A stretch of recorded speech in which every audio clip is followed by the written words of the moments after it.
Ladies and gentlemen, what an action-packed show we've had here on the Sports Report so far. The number one global sports show on the number one global radio station here on Sportinarium. Because if you liked boxing and if you like professional wrestling, you're in the right place because he's back on after a few weeks ago. Our interview with him was literally the talk of all of social media and the talk of professional wrestling here in the UK. And he's quickly become one of our favorite wrestlers, one of the top wrestlers around in the UK. And he's somebody, again, we compared him to Cesaro, we compared him to Bret Hart, we compared him to even somebody we're going to talk about, Kenny Omega, because he's that good in the ring. And we're talking about none other than the asset, Stephen Cross, who in a short amount of time has definitely put himself in a discussion of a name that you're going to want to keep an eye on here, with wrestling returning here in the UK in the very near and distant future. And without further ado, here on the Sports Report, the number one global sports show, the Asset, Stephen Cross.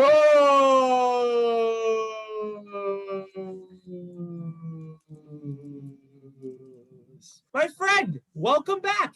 Thanks for having me back, man. It's a pleasure. Those introductions never get boring.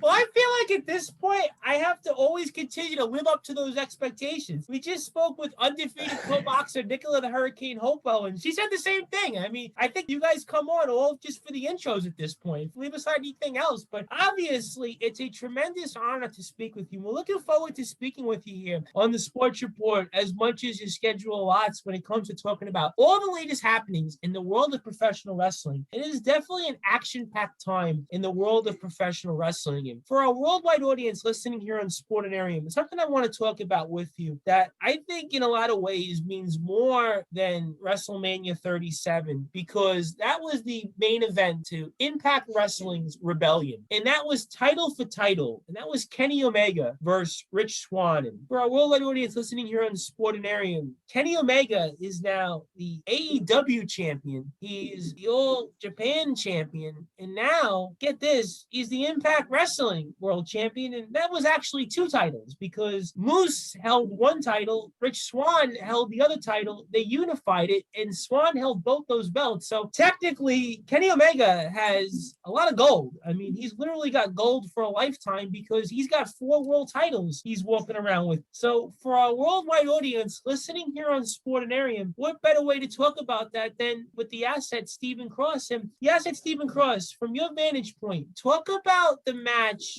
between Kenny Omega and Rich Swann, and what did you think of the outcome? I really enjoyed the match. Personally, ever since we were a kid, we all dreamed of seeing the WWF versus WCW one day, which I know eventually got with Invasion. I've always loved any kind of cross-promotion stuff, especially when it's dealing with unifying world titles and things that massive. So I really enjoyed the match. I tell you what I think did help the match. I thought having Mauro Ranallo on the announcing, I think he's a brilliant announcer. And I think that's something that sometimes gets missed these days, how much announcing can help a match. Because I thought they did a brilliant job of making the match feel like a really big deal and putting across how important it was with the world titles and the unification and everything. I thought that they did a brilliant job of that. So I thought the announcing helped the match seem like an even bigger deal, which we already knew it was. But I really enjoyed the match itself as well. I knew it would be good with two guys as good as Omega and Swann. They're both brilliant in the ring. So I knew it'd be a good match. But yeah, I really enjoyed it. Do you think there was going to be any other outcome than Kenny Omega coming out on top?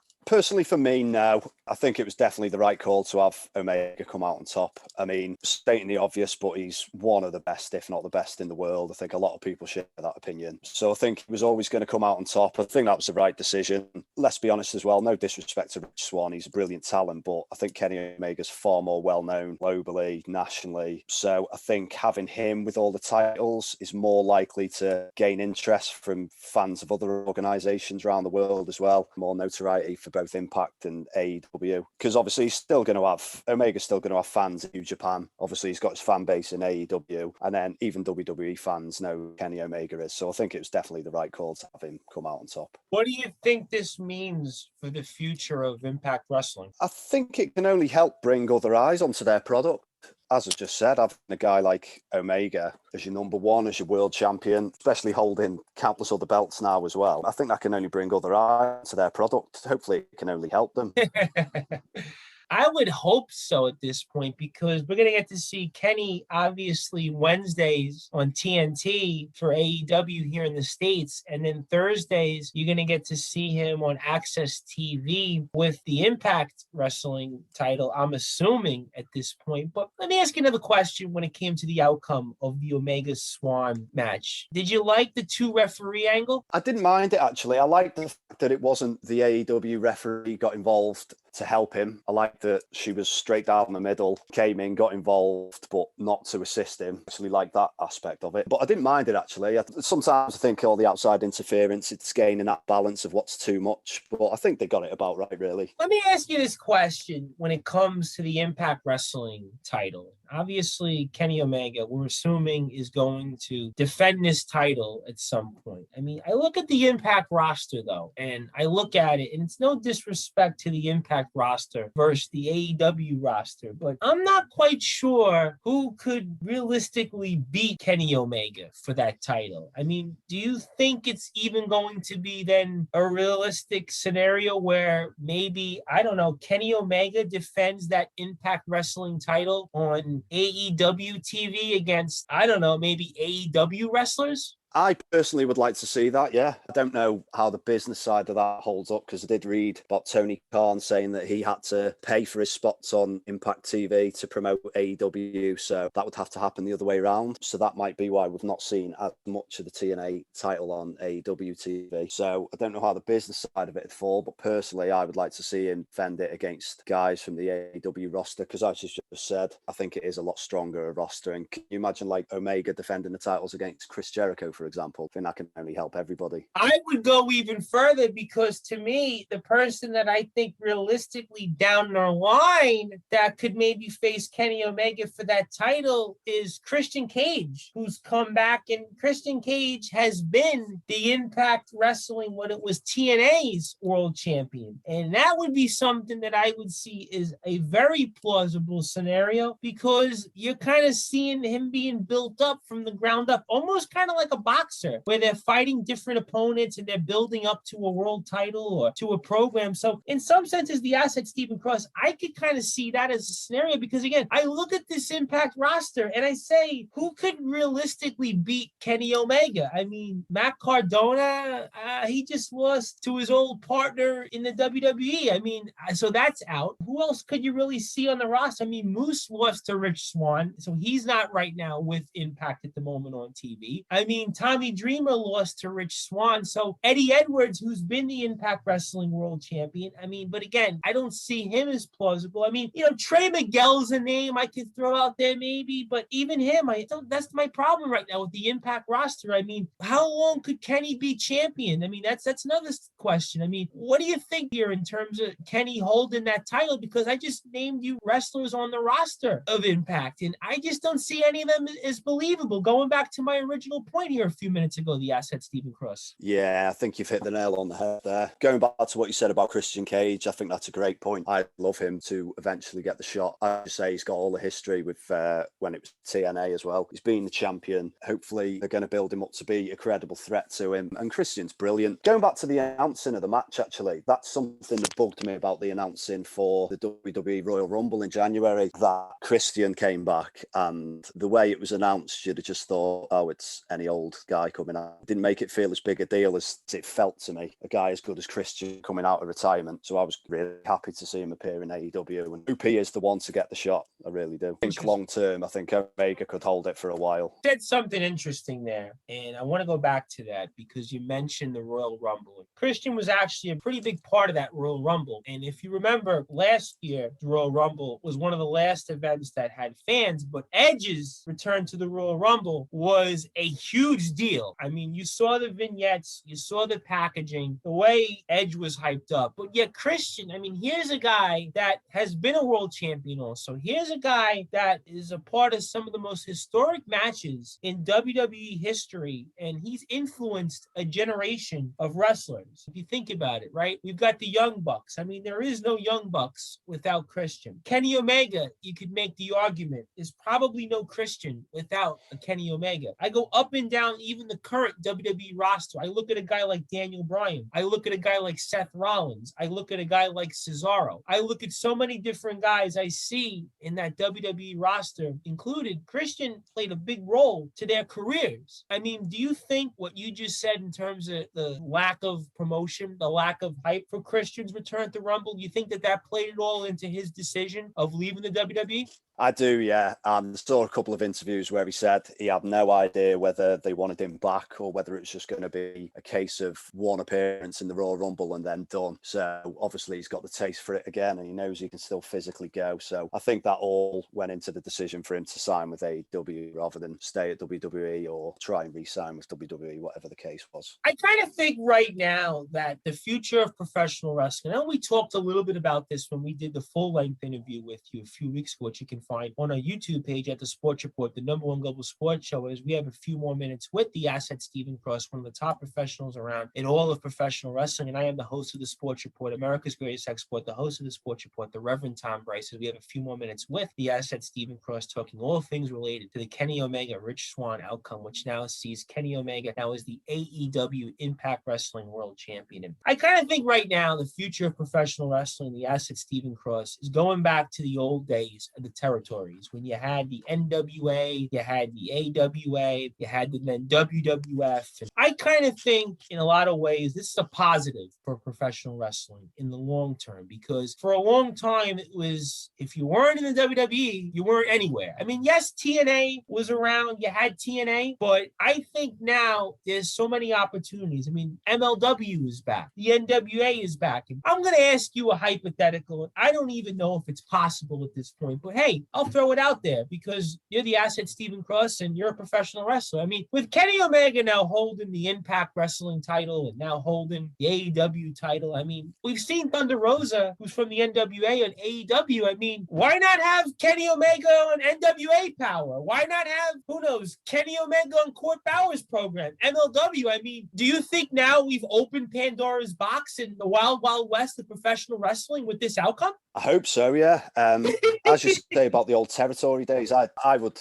love that idea of Omega taking his world titles to MLW or taking his world titles to NWA and vice versa. I think that idea is great. Almost going back to the days of the old-fashioned like touring champion that used to go to all the different territories when it was the NWA champion. I love that idea. So I'm really hoping we have, as you say, open Pandora's box and these things can start happening. Because I think about it, right? In Kenny Omega versus Nick Aldis, that would be a match where legitimately I could honestly say, all right, you know what? Kenny Omega versus Nick Aldis, I don't know who would win that match. I looked at Kenny Omega versus Rich Swann, and without reading Twitter, without reading Instagram or any social media, you kind of felt like Kenny Omega wasn't losing that match, right? But if I looked at, let's say, hypothetically, Kenny Omega versus Nick Aldis, I mean, that's almost a coin toss. I mean, is that fair to say? Yeah, I'd agree with you there. Definitely. I feel exactly the same about that. I mean, Nick Aldis, to me, I was a big fan of him, especially in TNA, because he was a guy that he was groomed at a very young age, and you kind of knew the path he was on. I mean, if you think about it, Kenny Omega versus Nick Aldis, that's a match where, you know what, I could see Nick Aldis winning that match. It wouldn't shock me. It wouldn't surprise me. I mean, Kenny Omega, even against Moose, and we talked about this with Jackson Hart last month when the match was first announced between Omega versus either Swann or Moose. Kenny Omega might have a tougher outcome because of Moose's size, Moose's background, but Kenny Omega, you still felt, was winning that match. But I look at Kenny Omega, let's say Kenny Omega versus Nick Aldis. I mean, Nick Aldis could beat Kenny Omega because at this point, the asset Stephen Cross, I don't know where you go with Impact Wrestling or what you do, because you're going to run shows without your roster really having a credible candidate that could be beat Kenny Omega. Leave aside the buzz about certain wrestlers who are free agents because they have 90-day clauses. So you still got to run 2.5 to 3 months worth of TV right now where you don't have anybody that can legitimately pound for pound go with Kenny Omega. So I'm going to ask you this last question before I get your closing thoughts here. And we're looking forward to continuing to speak with you here as much as your schedule allots when it comes to the world of professional wrestling. I'm going to ask you this question. I don't know if you'll know this answer to this question or not, but in your opinion, was Impact Wrestling's decision to go with this and to make Kenny Omega their world champion, was it strictly a business decision or was it a decision to open the Pandora's box?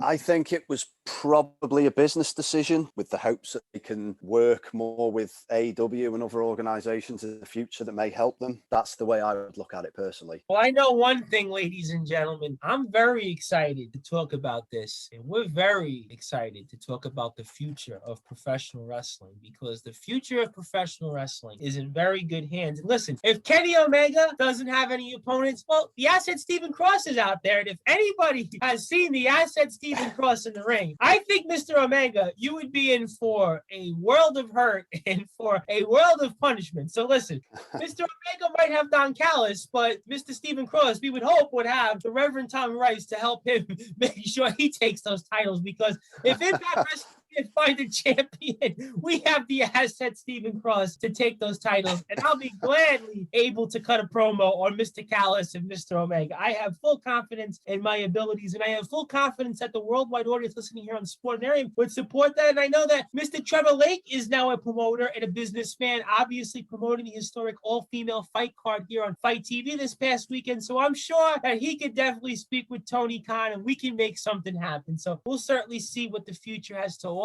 And for you, my friend, I know you're doing a lot of great things. You're back out training with Future Shock and the Performance Center. They're doing all the great things there. So we know we're getting very close to seeing you back in the ring. And I cannot wait to talk about all the latest happenings with all of your career going forward. We know that you're going to be a rising tide. It's going to lift all boats. So for our worldwide audience listening here on Sportinarium, I want to give you the floor. I want to give you any closing thoughts. I also want you to plug all of your social media, including Instagram, Twitter, anything else you want to say to anybody listening. And I'm looking forward to the future together. I can't thank you enough, and the floor is yours. Right, thanks, Tom. Yeah, so we've been back training at Future Shock Performance Center for, I think it's 3 weeks now. Loved every second of it. I don't know if it just gets more and more fun or if it's partly when you can't do something for so long and then you get to do it again. You have that whole new level of appreciation for it. But it's been brilliant. I'm still training with my partner, Wildfire Nate Reese. We're in the partner system still. So that's brilliant, training with such a talented guy. I can only learn from him.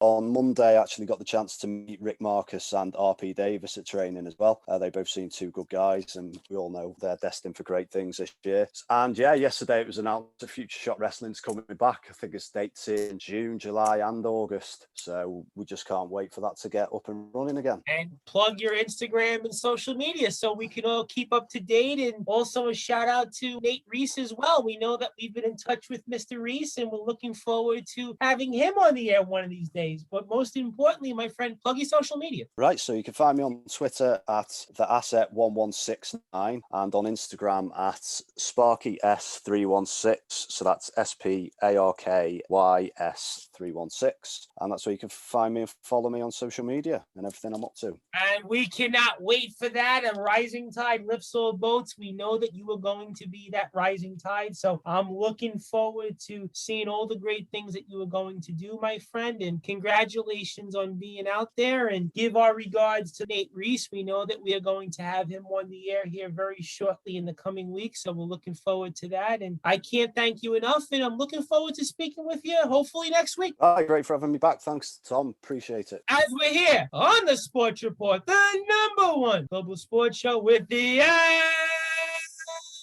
asset Stephen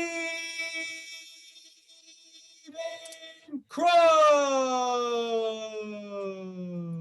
one of the the top wrestlers around. As I am America's greatest export, the host of the Sports Report, the Reverend Tom Bryce, and stay tuned for it. Brand new music from Those Frantics, plus the legendary Joe Dell of Sleepy Hollow closes out the show here on the Sports Report, as we were just with the asset Stephen Cross to talk all the latest happenings here in the world of professional wrestling on Sportinarium, the #1 global radio station. Stay tuned for brand new music from Those Frantics and Joe Dell of Sleepy Hollow, as we're here on the Sports Report, the #1 global sports show, as we're just with the asset Stephen Cross.